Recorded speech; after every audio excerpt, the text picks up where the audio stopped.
Some of you may have heard that the California and San Francisco Departments of Public Health and the CDC have confirmed that a recent case of COVID-19 among an individual in California was caused by the Omicron variant. Genomic sequencing was conducted at the University of California at San Francisco, and the sequence was confirmed at the CDC as being consistent with the Omicron variant. So I know there are a lot of questions, but here's what we know right now. The individual was a traveler who returned from South Africa on November the 22nd and tested positive on November the 29th. The individual is self-quarantining, and all close contacts have been contacted, and all close contacts thus far have tested negative. The individual was fully vaccinated and experienced mild symptoms, which are improving at this point. So this is the first confirmed case of COVID-19 caused by the Omicron variant detected in the United States. And as all of you know, because we've been discussing this, we knew that it was just a matter of time before the first case of Omicron would be detected in the United States. And as you know, we know, I've been saying it, and my colleagues on the medical team and others have been saying it, we know what we need to do to protect people. Get vaccinated if you're not already vaccinated. Get boosted if you've been vaccinated for more than 6 months with an mRNA or 2 months with J&J. And all the other things we've been talking about getting your children vaccinated, masking in indoor congregate settings, etc. Yeah. I'm going to call on people. Go ahead, Zeke. Thanks, Dr. Fauci. At this point, should Americans be changing anything they do in their day-to-day lives? Are you changing what you do? Is the president changing what he does? No, that's a good question and an obvious question. But if you look at the things that we have been recommending, they're just the same. I mean, we want to keep doing that and make sure we pay close attention to that. And are there other cases that the CDC is investigating as potential Omicron variants in the U.S. right now? To my knowledge, at this point, no. What should we take away from the fact that this person's symptoms appear to be mild at this point, and have all the other travelers on the plane also been contacted? Well, this is what we call in medicine an N=1, which means that you really can't take anything away from a single patient. It is we feel good that this patient not only had mild symptoms, but actually the symptoms appear to be improving. But as we've said, there's a lot of information that is now evolving out of countries like South Africa that have a much larger number of individuals, not only who are confirmed, but individuals who are probables, which means they are going to have a lot of experience, which we will benefit from here as the weeks go by. Some of you have heard me say that in a matter of 2 weeks or 2.5, 3 weeks, we'll know a lot about transmissibility, about whether or not it essentially eludes some of the protection from things like monoclonal antibodies, whether or not the disease itself in general is going to be severe, and what is the difference in an individual who's been vaccinated versus unvaccinated, boosted versus not boosted. We're going to get that information.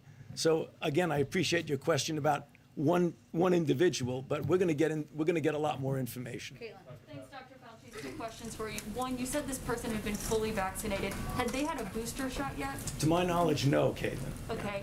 And under consideration, the CDC is considering having stricter testing requirements to get into the United States, a 24-hour window before taking off, but also is considering having a period of retesting once you get back to the United States. Would that have helped in this case if that was already in place? You know, I'm not so sure, because this person, did what we hope other people would do. They got off, and as soon as they became symptomatic, they went and got tested, and it was positive. And so when do you think those new requirements when it comes to travelers are actually going to be implemented, given clearly this is something that is already affecting the United States? Well, that's obvious, all things that are being considered and under discussion, Caitlin. I don't think I can make any real statement about when and if that's going to happen. Thank you.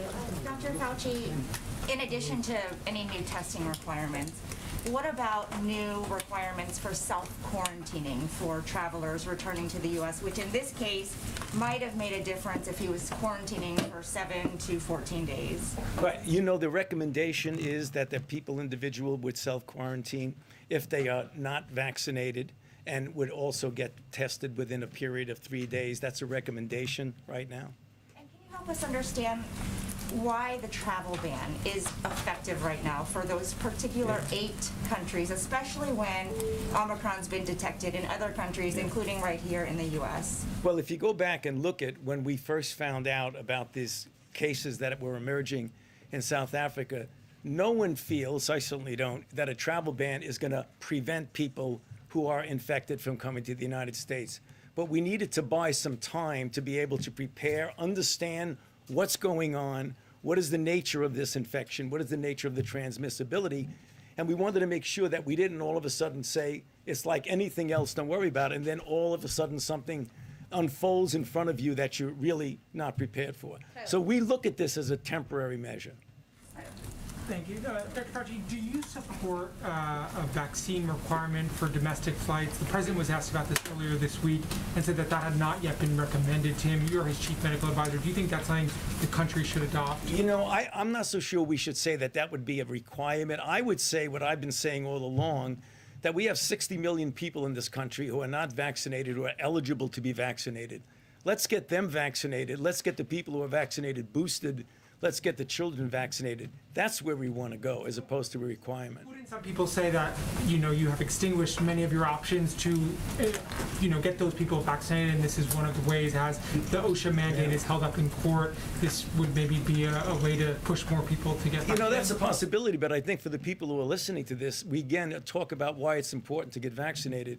I think what's happening now is another example of why it's important for people to get vaccinated who've not been vaccinated, but also boosting. Boosting is really very important because the data that we get on boosting, if you look at the level, for example, of an antibody, a neutralizing antibody, peak following the second dose of a 2-dose mRNA, it's like at this level. If you look at the peak following the 3rd shot boost, it goes way up here. And people ask, why is that important?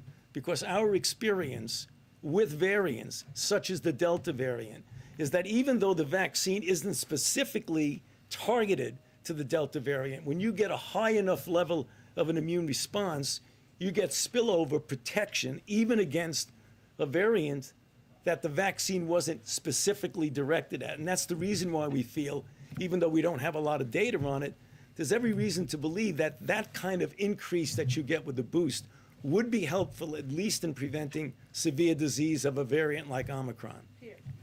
Dr. Fauci, as you know, a lot of Americans right now are shopping for the best sort of booster or whatever they can get. And given the fact that manufacturers and scientists are racing to learn more about this variant and then to modify a vaccine that will more directly combat it right now, first, for those who already received their boost, how long would it be for them before conceivably they could have a new modified booster that would more directly target this? And is there any reason those individuals should wait, given the White House has said it'll be a couple of months perhaps before we have a more modified vaccine that more directly targets it? Great question, because we get asked it a lot and it's a relevant question. So right now, I would not be waiting. People say, well, if we're going to have a booster-specific vaccine, should we wait? If you are eligible, namely 6 months with a double mRNA dose or 2 months with the J&J, get boosted now. We may not need a variant-specific boost. We're preparing for the possibility that we need a variant-specific boost. And that's what the companies are doing. The administration has been in contact with the pharmaceutical companies to go ahead and take the steps in case we need it. But the mistake people would make is to say, let me wait and see if we get one. If you're eligible for boosting, get boosted right now. Thank you, Dr. Fauci. Follow up to Tyler's question, because there is screening in place for international travel, but we've seen how quickly variants can spread once they reach our shores. Does the science not suggest that there should at a minimum be a testing requirement for domestic air travel? And if not, why not? Well, again, these kinds of things we always talk about and consider, but right now, I'm not so sure we need a testing for an air travel in this country. I always get back to the fact is that people should wind up getting vaccinated and boosted if they're eligible for a boost. I keep coming back to that because that's really the solution to this problem. Two quick ones. Moderna executives have said in the past couple of days that this variant appears threatening and may demand new vaccines. What do you make of those remarks that seem a lot more alarmist than the administration's view or other vaccine makers? Well, I know that we don't have enough information right now. As you know, and we've said this, that the profile of the molecular profile of the kinds of mutations that you see would suggest, A, that it might be more transmissible, and that it might elude some of the protection of vaccines. But we don't know that now. We don't know what the constellation of mutations are actually going to be. We have to be prepared that there's going to be a diminution in protection, which is the reason why I keep getting back over and over again and say why it's so important to get boosted. But I think any declaration of what will or will not happen with this variant, it is too early to say. And I think we need to be careful, because I know you're going to be reading a lot of tweets and a lot of comments about this. We're really very early in the process. Say that this proves more transmissible but less virulent than Delta. Would there be any public health benefit to furthering its spread by lifting travel restrictions, for example, so it can outcompete the Delta variant? You're talking about something really dangerous. You're talking about let a lot of people get infected to see if, in fact, you could protect them. That's something that I think almost all infectious disease people with any knowledge about infectious disease would not say that's a good idea. Dr. Fauci, we are firmly in the holiday season, and a lot of Americans are wondering whether it's safe, even if they've been vaccinated, to go to a cocktail party without a mask, with a glass of eggnog in their hand. What's your advice to them? Well, the advice is what I follow myself and what I tell people to do, is that get vaccinated. I'm going to get to your question. I'm not eluding it. Get vaccinated, number one. If you're eligible for a boost, get boosted. And in a situation with the holiday season, indoor type settings with family that you know is vaccinated, people that you know, you could feel safe with not wearing a mask and having a dinner, having a reception. But when you are in a public congregate setting in which you do not know the status of the vaccination of the people involved, it is very prudent to wear a mask. And that's what I do. Despite the eggnog? Thank you. Well, you know, obviously, I mean, unless you have a special kind of mask that I don't know about, the fact is, sure, when you're eating and when you're drinking, take the mask down, but to the extent possible, keep it on when you're in an indoor congregate setting. Dr. Fauci, as you advised the president about the possibility of new testing requirements for people coming into this country, does that include everybody? The answer is yes, because you know that the new regulation, if you want to call it that, is that anybody and everybody who's coming into the country needs to get a test within 24 hours of getting on the plane to come here. But what about people who don't take a plane and just these border crossers coming in huge numbers? You know, that's a different issue. For example, when you're talking, we still have Title 42 with regard to protection at the border. So there are protections at the border that you don't have the capability, as you know, of somebody getting on a plane, getting checked, looking at a passport. We don't have that there, but we can get some degree of mitigation. Is there something to do to test these people somewhere else? There Here? is testing at the border under certain circumstances, as you know. Michael. Doctor, two questions. First, for folks in California, I know this is only one case, but what's your message to them should they be particularly concerned? And secondly, with your emphasis on boosters, why not make a determination that it's in the interest of public health for the definition of fully vaccinated to include that additional dose? Okay, so for the people in California, we've been in contact with the public health officials in California. I'm not sure exactly what they're going to say, but I'm pretty sure they're going to say just do all of the mitigation, all of the things that we have been talking about up to now. For those who've not been doing that, start doing that. For those who have been, continue doing that. And then in terms of making a determination that Yeah, I fully mean, vaccinated. again, there's the official determination of what something is for a variety of reasons. For example, employment and getting vaccinated, what is the definition? That will stay that way. For optimal protection, I'm talking about what your personal effort to be optimally protected. That's why I say we should all get boosters. What about in terms of the mandate? Like, you have a vaccine mandate. Right. At what point does the booster become part of the mandate? Yeah, I can't answer that right now, but I know that for the time being, the official definition of fully vaccinated is 2. But do you see that changing? We keep having these variants. We're concerned about them. It could You're change. concerned? It could change. It could change, yes. Recommend it change? Well, I don't know. Let's see what rolls out now. I mean, I know if I say it's going to change, it's going to get spread out. That's it. We don't know right now whether it should change, but it might. Question quarantining for international visitors, do you think international visitors, when they arrive in the issue, quarantine for 7 days, regardless of vaccination status? Well, there are certain requirements for people who are, you're talking about foreign visitors? Yeah. Going forward, should Yeah, this be a new obviously, requirement? if they are, they have to get tested within 24 hours. And when they come back, if they're not vaccinated, they have to be in quarantine. They're recommended for quarantine and recommended to get a test within 3 days. If they are vaccinated, Yes. I'm sorry. If they are vaccinated, should No, they quarantine? well, again, we're going to get confused here. You're talking about United States citizens, or you're talking about anybody that comes into the country from anywhere? I'm not sure what that's going to be. I think we'll have to just check with the CDC. Karen. Yeah. Thanks, Jen. Dr. Fauci, there are reports that in a new book, former President Trump's chief of staff, Mark Meadows, says that the then president, tested positive for COVID 3 days before the debate with President Biden. Were you aware of that positive test at the time? And do you think, given what Meadows says, that he put then candidate Biden at risk at that debate? Well, I certainly was not aware of his test positivity or negativity. And do you think he put President Biden? I'm not going to specifically talk about who put who at risk, but I would say, as I've said, not only for an individual, but for everybody, that if you test positive, you should be quarantining yourself. Dr. Fauci, just to follow on that quickly, if I may. President Trump's doctor, who you worked with at the time, Dr. Sean Conley, was aware of that, according to Mark Meadows, who you also worked with during that time. And yet, former President Trump continued to go out in public events. Based on your medical advice, is that something that you would have recommended if he had tested positive?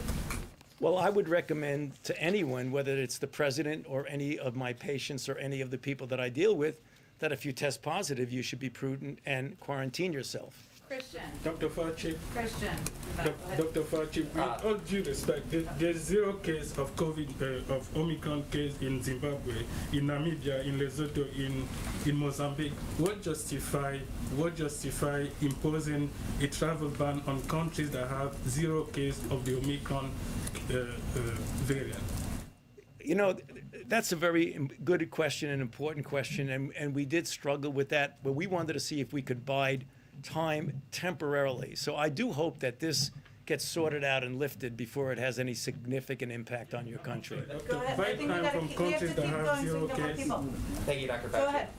Last week, the governor of New York signed an executive order to postpone elective hospital surgeries to prepare for the Omicron variant. I know that you and your team are being proactive as we try to learn more about this, but do you believe that some states might be going too far too quickly before we know too much? You know, I really don't want to comment on the situation in individual states because there are so many factors from state to state that are different. I don't think it would be appropriate for me to comment whether a state should or should not postpone elective surgeries. And then the president said that we will defeat this variant of the coronavirus, not with lockdowns or shutdowns, but based off of, the tools that we have now.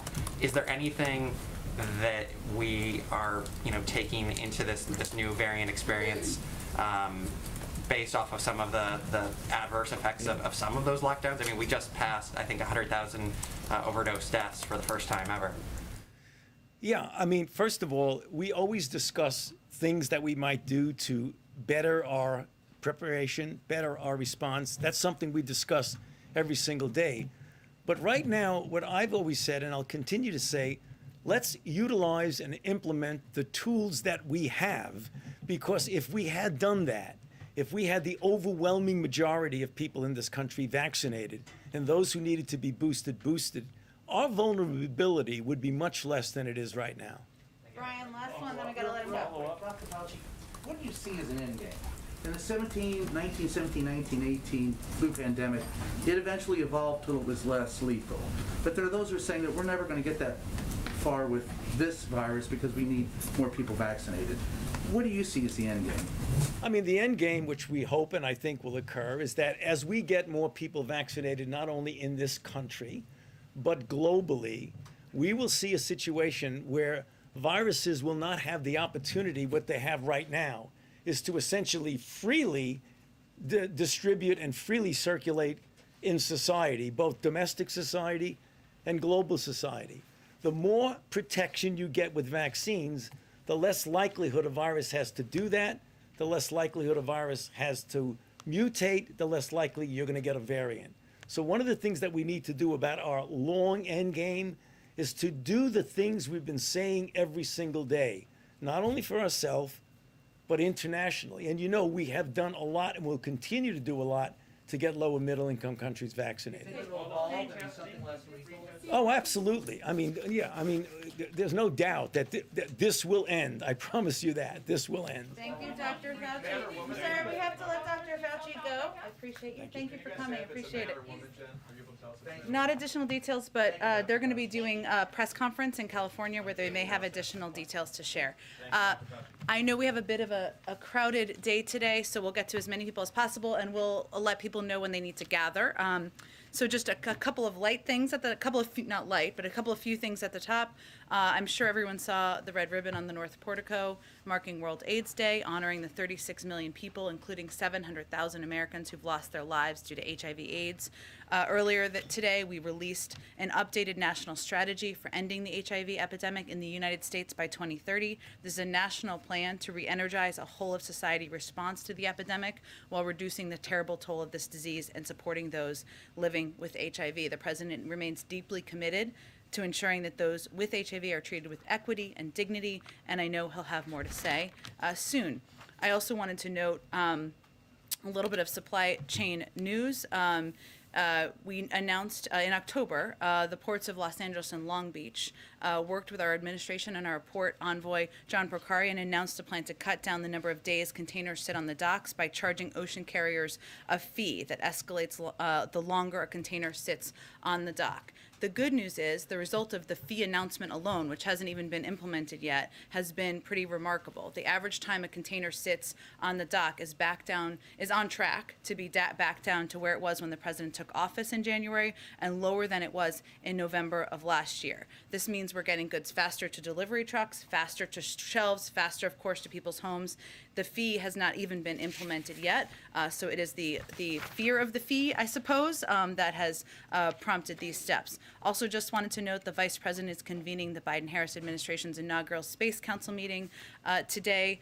She will be announcing 5 new members of the council, including the Secretaries of Education, Labor, Agriculture, and the Interior, as well as the Climate Advisor, and will also be announcing the release of the Space Priorities Framework. With that, Zeke, go ahead. Thank you, Jen, and just first off, happy birthday. Thank you. Thank you. I appreciate that. Thank you. Thank you. 25 feels really good, guys, as you all know, so I appreciate it. On the topic of COVID, can you tell us when the last time the president was tested for the virus, and if there have been any change to the protocols surrounding his testing? And then just a request on behalf of all of us for some more regular updates on how frequently the president is tested and the outcome of those tests. Absolutely. The president was tested on Monday. His test was negative. We can venture to provide you regular updates on that. Nothing has changed on the protocols. Thanks. Secretary of State Blinken earlier today said that the U.S. was willing to impose new sanctions on Russia that it hasn't been willing to impose before if it were to invade more of Ukraine. What are those additional sanctions that the U.S. is considering, and sort of have there been other messages that you've been communicating to Moscow to prevent that action from happening? Well, Secretary Blinken made those comments. He's in Europe now, meeting with European counterparts and our NATO partners and allies. He noted in his remarks, he detailed his concerns and conveyed that the United States, as you noted, Zeke, has been engaging intensely on this issue with our allies and partners, including, of course, on this trip. We've also been in touch directly with the Ukrainians as well as the Russians. In terms of what the tools would be, we have demonstrated from the beginning of this administration that we are willing to use a number of tools, economic tools, and other tools to address harmful Russian actions. The Secretary made clear today that we would not hesitate for making use of those tools, but we're going to do that in coordination and close coordination with our partners and allies. So I don't have anything else to preview for you today. Finally, the president said he hadn't seen the Supreme Court arguments today in the abortion case. Is he going to get a briefing from somebody on how arguments went? And given that a majority of justices seem inclined to let that Mississippi law stay in place, what steps is the White House taking to act in case that law stays in place and if Roe itself is overturned? Sure. Well, I would notice, as I think many of you have experienced, the president has had quite a busy schedule today, and of course, he will be updated and briefed by his team on those arguments. I know we were all impressed by the strong argument in defense for the protection of Roe v. Wade and the women's right to choose made by the Solicitor General during the hearings this morning. I would note that the president believes, since you gave me the opportunity, that the Mississippi law blatantly violates women's constitutional rights to safe and legal abortions. This case presents a grave threat to women's fundamental rights, to all of our rights as protected under Roe v. Wade for nearly half a century. Every woman, every American deserves access to health care, including reproductive health care, and the president is deeply committed to the constitutional right. As we've outlined before, and as he's mentioned before, he's committed to working with Congress to codify the constitutional right to safe and legal abortion as protected by Roe and subsequent Supreme Court precedent. He's announced his strong support for passage of the Women's Health Protection Act and urges Congress to pass it. So we will continue to advocate for that. Zeke, go ahead. Thank you, Jen. Quick question on, and a follow-up on what Dr. Fauci said. He said, especially the African countries where the variant has been found, or hasn't been found, those the restrictions hopefully should come off. At the same time, there are all these other countries, the United Kingdom, Netherlands, Italy, Germany, where the variant has been found. Is the administration actually planning to go ahead to include these countries in its travel restrictions, or is the idea to sort of pause, wait for more data, and then sort of wait and see what the next step is? Well, Anita, the president is briefed every day by his COVID team, and will continue to assess, based on their recommendations, any additional steps that need to be taken. As Dr. Fauci noted, there's a lot we don't know. So putting in place these travel restrictions was intended to give us more time to do the necessary evaluation, data, and testing required that our health experts are working around the clock to do. And they made this assessment and recommendation about the countries in this, where we would put in place these travel restrictions in order to give us that time. But whether additional countries could be added, we will continue to assess. And obviously our objective is to not have any of these be permanent. We want to learn more information, know more information, but the president is always going to err on the side of protecting the American people. And just a quick follow-up on that. So the couple of countries where there haven't been any cases found, are you quickly moving forward with the decision on whether you want to lift the travel ban? Again, we're going to continue to assess what steps need to be taken to protect the American people. This was not a political decision. It was based on the advice, recommendations of the health and medical team. The president accepted that advice. He put in place those restrictions, and he's always going to err on the side of protecting the American people. But of course, as we learn more information, we're going to continue to assess what additional steps should be taken. Go ahead. Sorry, a quick one follow-up, Jen, on gasoline prices. Yeah. We've sort of been looking at retail and wholesale gasoline prices for a while now, and a Reuters analysis shows that the price gap has gone up to $1.40. This is despite the president's calls to companies to reduce that gap.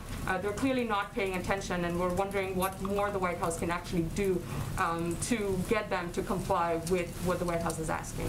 Well, you're right. The price at the pump usually moves alongside the price of refined gas. But recently, as you noted, there's been a split where the price of refined gas is going down, but prices at the pump are going up. That's exactly why the president sent the letter to the FTC last week, because that's not what we should see as the trend. There shouldn't be price gouging across the country. You shouldn't have oil CEOs bragging out there about the profits that they benefit from when prices are high at the gas pump. The FTC, as you know, is an independent agency that has the discretion, the tools to look into whether anti-consumer conduct is occurring in the market. So I'd certainly point you to them, but we'll continue to raise this issue. The president sent a letter last week, as you know, asking them to look into this. Long-term solution, right, Jen? Anything immediate? Well, again, the FTC, as an independent agency, I'd point you to them. Go ahead. Thanks, Jen. Has the president been briefed on this first case of the Omicron variant, and who briefed him? He has been briefed. Again, he meets with his medical team every day. But was he briefed this afternoon or this morning on the first case? Well, he has a regular briefing with his, I'm not sure if it was this morning or afternoon, he'll receive more detail, but he is aware and has received the initial information on the first case. Thank you. And Secretary Blinken's comments today about Russia preparing essentially to invade Ukraine, that they don't know if Putin has made the decision to do so. Does President Biden have plans to speak with President Putin in the coming days? I don't have any calls or engagements between them to preview. I would say we are in touch with Russian officials at a range of levels. We have been clear about our concerns about their bellicose rhetoric, as well as the reported troop buildup at the border, and that message has been sent clearly. Also, it's very public that we've been in touch and engaging with our European partners and allies about what steps we would take should they choose to make that move forward. Go ahead. On the issue of quarantines, Dr. Fauci touched on this a bit, noting that they are still a recommendation for some. But can you explain further why they aren't being mandated or why that isn't up for consideration? We base decisions on the recommendations of our health and medical advisors. Obviously, there are recommendations that have been made, as you saw the CDC statement last night. Recommendations versus requirements. Sometimes a challenge is implementation and how you would implement things, but we're going to continue to rely on them for advice and make decisions about what policies should be announced. Can I note one thing? Because the president is obviously speaking tomorrow to outline his winter plan. You've seen some reported components that you may hear about more tomorrow, but I would also note for all of you as you're thinking about what to expect, as some of you have asked, that really this is also about not just requirements and restrictions, many of which we've announced, some we've announced and we wanted to act quickly on, but also about how to make vaccines and boosters more readily available and build on the plan we have already put in place. And as you heard Dr. Fauci say many, many times, even just standing here, that is a key part of our plan, and you will hear him talk about that tomorrow. So that's a piece you can expect. And on the issue of government funding, you mentioned that the administration, of course, is in contact with leaders from both parties in Congress, but just right now, are you confident that we are not going to see a shutdown at the end of this week? That's what we are working towards. Obviously, it requires Congress to prevent that from happening, but we have every confidence they will move forward and prevent the government from shutting down. One more. Has the president reached out yet to the families of the students that were killed in yesterday's school shooting? I don't have any calls to read out at this point in time. I will check and see if there's any updates on that for you.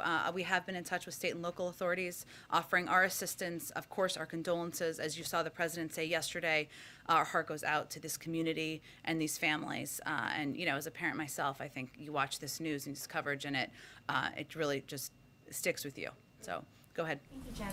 Was President Biden made aware that in the days before the debate with former President Trump, that Trump tested positive? Did anybody relay that message to him? We were not aware of the reports that were out this morning in advance, no. Anything to add about what he is thinking now that he knows that, Trump had tested positive and they were in such close quarters just a few days after? Well, I think for people who are watching at home, obviously this debate occurred more than a year ago, and as you know, the president is very healthy, as you saw our release of his medical report from last week, and he has tested regularly, as Zeke asked about. But I would note what is not lost on us is that no one should be surprised that currently in Congress, as we're looking at the government staying open, you have supporters of the former president who withheld information reportedly about testing positive and appeared apparently at a debate, also held events at the White House, reportedly with military veterans and military families, reportedly. Many of you covered, so you could confirm that, and did that without disclosing. And these supporters of the former president are advocating for shutting the federal government down so that 20% of the public who are refusing to get vaccinated or tested can be free to infect their coworkers, our children, filling hospitals, that is what they are advocating for. They want to shut the government down in order to advocate for people to assert that on society. So I don't think that should be lost on us as we're looking at these reports this morning either. Another question on the messaging around vaccines and boosters, because initially I think it was, get the vaccine for protection, and people interpreted it as protection from catching COVID. But given the number of breakthrough cases we are seeing, is the message evolving to get the vaccine and booster so you don't die or so you don't get really sick because you'll probably catch it? I mean, I just am trying to understand how we should be thinking about the vaccine and boosters now, given how many breakthrough cases there are. Well, Leisha, I think this has been the case for several months now, that the messaging from our health and medical experts, and therefore as a result from all of us, has been that the vaccines and of course the boosters can have an enormous impact on protecting you from serious illness and death. that there will be breakthrough cases. But I can tell you myself that there is a big difference from getting COVID and having a mild case and being in the hospital and on a ventilator or infecting people in your community. So that has been our message for several months now to people across the country. There will be breakthrough cases, but certainly preventing hospitalization and preventing death is a significant value of these vaccines and the subsequent boosters that are now available across the public. Yeah, go ahead. World AIDS Day. Ahead of today, the British government announced they would begin to allow people who have tested positive for HIV to join the armed forces if they no longer have detectable cases. Is President Biden considering revising the ban on HIV positive people or lifting it? I would really point you to the Department of Defense. I'm happy to see if there's anything new from them on that front. Go ahead, Peter. Thank you, Jen. Happy birthday. Thank you. The president talks You about. better ask me a really hard question now, otherwise conspiracy theories out I've there. got like 3. So President Biden talks about how respecting the rule of law is one of America's most cherished values. Does that mean that he's going to stop pushing for these vaccine mandates for workers now that federal courts are saying that they don't know if they're legal? Well, let's just clarify exactly what we're talking about here. There are vaccine requirements that, and testing, a lot of companies do requirement to be vaccinated or tested, that companies across the country have been putting in place for months. Recent polling by USA Today and other outlets have suggested that 60% of businesses are moving forward on putting these requirements in place. You know why? Because it makes sure they have a healthier workplace. It makes people feel more confident in going back to work, something that a lot of employers, as they're trying to hire, have had issues with, and that they're moving forward in putting in place additional requirements or additional steps to protect their workforce. That's absolutely their right to do. There are court cases right now, something that the Department of Justice is fighting, and we are confident in our ability, given it's based on a 50-year law, are these OSHA requirements, and the implementation date is in early January. But what should be clear to people out there is that private sector companies, many of whom are just putting in place steps to protect their workforces, have every right to do that. That helps their workforce, that helps the economy, and that's something we certainly support and advocate for people doing. Okay, to the questions from earlier about messaging, whatever happened to President Biden's promise to shut down the virus? We're working on it, Peter. There's another variant here. Is the idea that you want people now to kind of wrap their heads around that the president, instead of shutting down the virus, is going to try to help people live amidst the virus and go about their lives, but COVID is going to be here? Well, Peter, what's very important for people to understand, and all of you are communicating to the public about what steps they can take to go back to normal or go back to normal life, something everybody wants to do. We're all sick and tired of this virus. But we need approximately 20% of the population, or more people than are currently vaccinated, to go get vaccinated and go get boosted.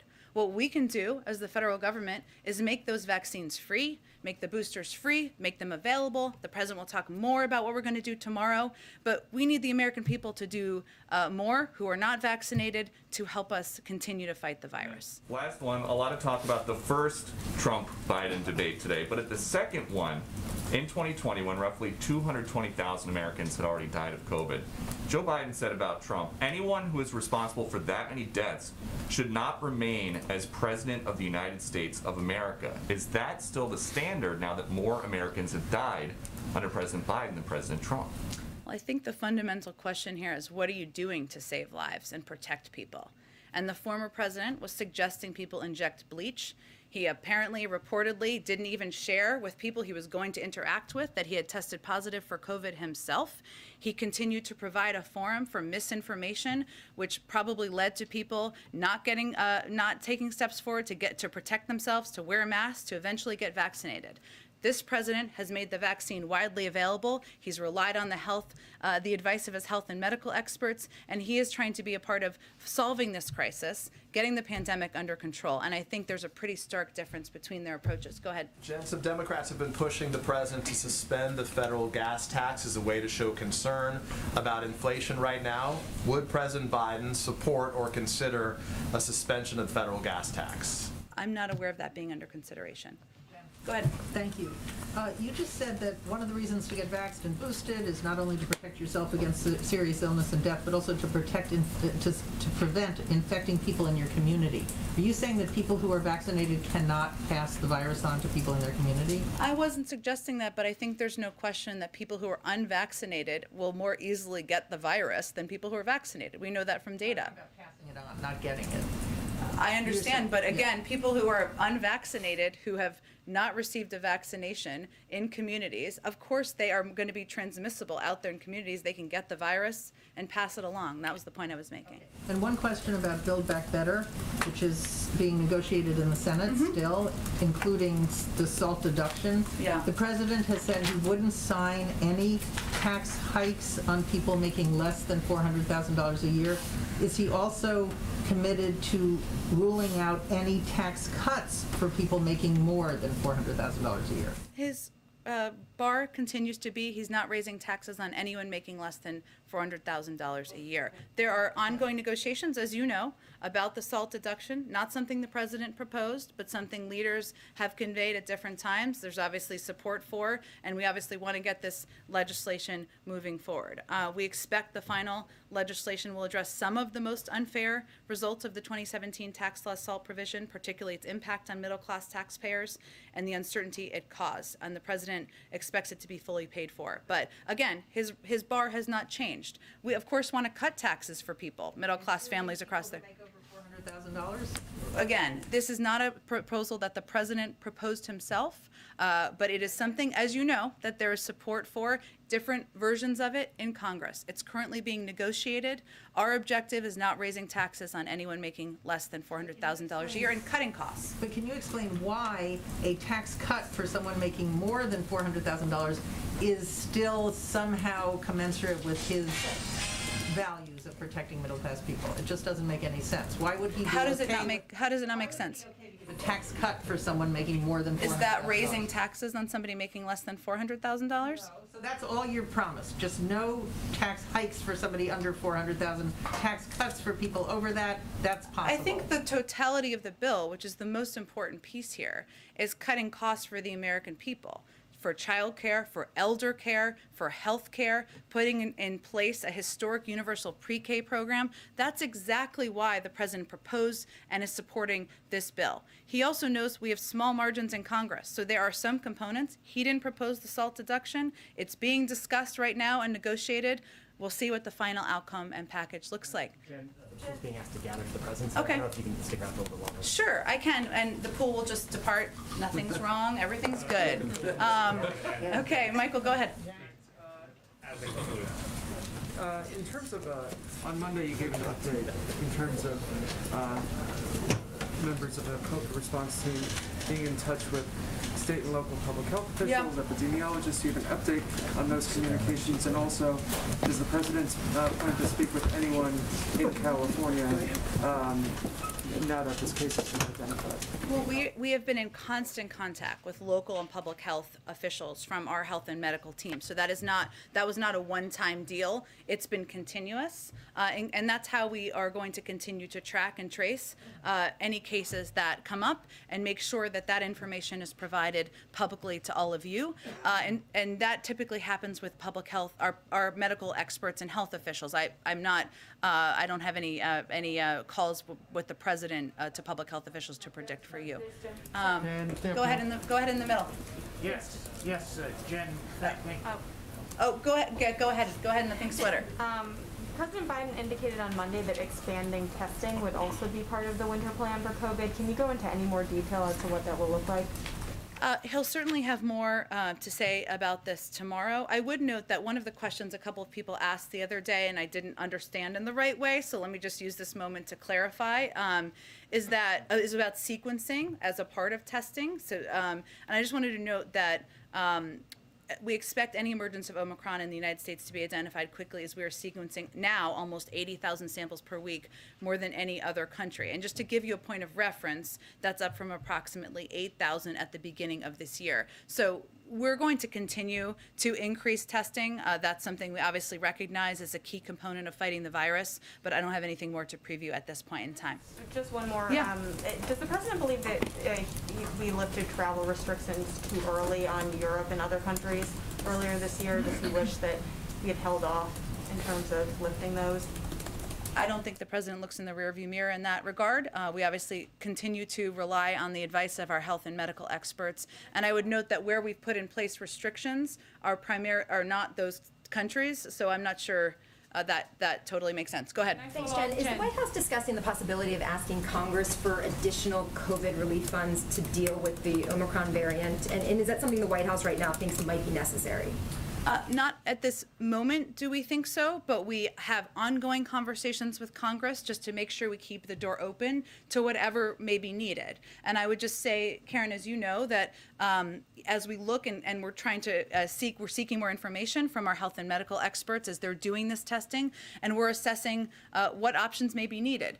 Do we need a tweak to the vaccines or to the boosters? We don't know we need that now, but we are preparing for a range of options, and that includes conversations about Congress. Should we keep the door open? And we are as prepared as possible to respond. So there's no dollar amounts now that you're even tossing out there until you get more information? Not at this point that I'm aware of, exactly.